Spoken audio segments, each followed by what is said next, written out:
Hello, I'm your host, Dr. David Urban, and I will be guiding you through Brown and Poon's Introduction to Organic Chemistry, 6th edition. The slides were downloaded from the Wiley Instructor Companion site and are copyrighted by Wiley. The commentary is my own.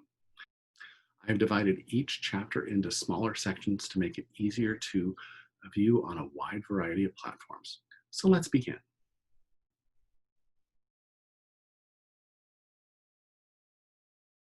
We'll continue with Chapter 5, Part 5, Reactions of Alkenes and Alkynes.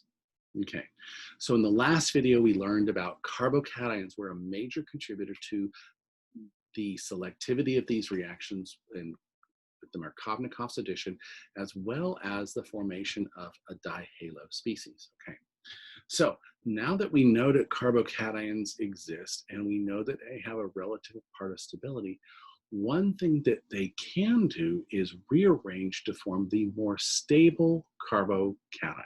Okay, so we need to think about these carbocation rearrangements as a possibility when we do this. Okay, so the product of these electrophilic additions to alkenes typically involves the breaking that pi bond to form two new sigma bonds in its place. Okay, and in the following addition, only 17% of the expected product is formed. So what we think is happening is there must be some reason for it to move around such that we get the actual product we see. So let's look at this reaction and see why it might be rearranging. Okay, so in this product right here, we have a formation, and using Markovnikov's rule, we would expect that the hydrogen to end up on here and our chloride to end up here. And so this is our predicted major product from the reaction, because we can't form the primary carbocation here, and this would form a secondary carbocation here. So between the primary carbocation and the secondary carbocation, this should be our major product. But unfortunately, only a little bit of it forms that. The major product is actually a rearranged compound where one of these methyl groups has transferred over one carbon.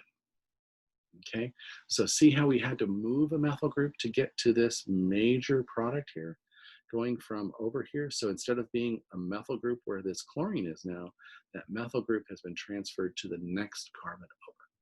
There must be a reason for this kind of rearrangement, this moving of this methyl group here. And it all has to do with carbocation stability. Okay, so in this rearrangement, we either have an alkyl group or a hydrogen group can migrate one bond, one carbon over, and only one carbon over, to give us a more stable carbocation.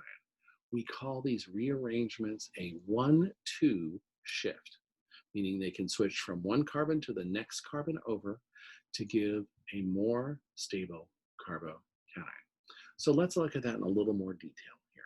Okay, so as with all of our mechanisms, the first thing we're going to do is we're going to start with that proton, addition of the proton to give us our first carbocation. Okay, so when we do that first addition by Markovnikov's rule and by carbocation stability, we're going to end up with our carbocation on this second carbon here. Okay, so we're not going to move it over here because that would be a primary carbocation. Okay, now if we look at this intermediate here, right here, it's a secondary carbocation, and that's okay, but a tertiary carbocation would be more stable.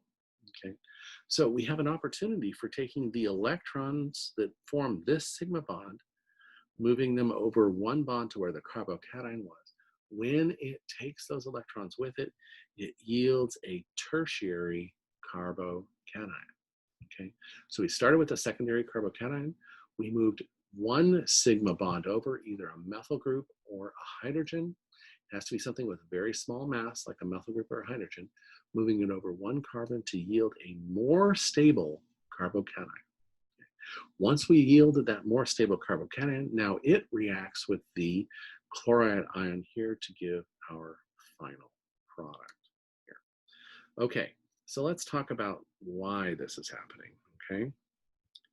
Okay, when we do this kind of rearrangement, again, we can move either a hydrogen or methyl group, and it can move over one carbon if and only you're going from a less stable carbocation to a more stable carbocation. Okay? We see those rearrangements also happen in acid catalyzed hydration of alkenes. So it happens when we add water across that double bond, because what we'll do is we'll again transfer a proton or a methyl group over one carbon to yield a more substituted carbocation. That more substituted cation will then react with the remaining water in the reaction to give us our final product. Okay, so if that's true, if we can do these rearrangements, occasionally we'll see weird things happen, like rings will change size. Let's look at how we can do that mechanistically through this idea of a 1,2 methyl shift or a 1,2 hydride shift. So in the case of this compound right here, we're going to add our hydrogen to this bond here. So because that'll give us a secondary carbocation right here, okay? So now we have this as a secondary carbocation, and we have our hydrogen on the end of here, okay? We have a hydrogen here, that could move a hydrogen over here, or we have this actually can be a methyl group that can move over here. If that methyl group moves over to here, we have 1, 2, 3, 4, 5 carbons forming a ring. So that means we have this carbon here is that carbon there, and let me draw this methyl group here is now this methyl group there. So we've moved this methyl group over to this carbon, giving us a 5-membered ring. And then this group right here is still this methyl group on the end. And we formed our tertiary carbocation, which is then the bromine adds to it at the end, okay? So let's look at this last one and see if we can't figure out how this one's working now. I'm gonna use green now so we can do it. So let's see, if we're gonna add water across here, that means the hydrogen's gonna add to this side, giving us a carbocation here, okay? Ooh, that's a tertiary carbocation, okay? So, but what we also have is we have this carbon here has 4 carbons bonded to it. So what might be happening is we might be breaking this bond and moving it over here to give us this internal carbocation here that would also be tertiary, and it also opens a ring up, it relieves ring strain.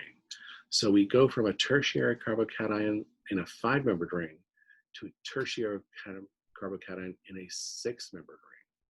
So that might be the driving force for that. And once we form that carbocation on this right here, it'll wait around until water reacts with it to give us our primary alcohol.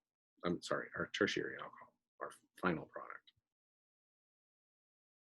Okay, so let's talk about some of the rules associated with this 1,2 hydride or 1,2 methyl shift, okay?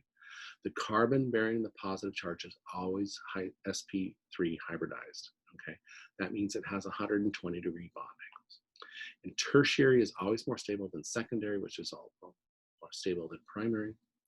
The carbocations are stabilized by the fact that the electron inductive effect is helping dump electrons into that positive charge to stabilize it. Methyl and primary carbocations are not stable because they do not have those things that they can pull electron density in. Carbocations can rearrange by a 1,2 shift if when they rearrange, they form a more stable carbocation, or in the case of rings, it makes a larger, less strained ring. The most common observed pattern is going from a secondary carbocation to a tertiary carbocation, or going from a small ring tertiary carbocation to a larger ring tertiary carbocation. Okay? Now that means that our carbocation intermediates can undergo 3 types of reactions. Okay? They can rearrange in a 1,2 hydride shift, to make the more stable carbocation.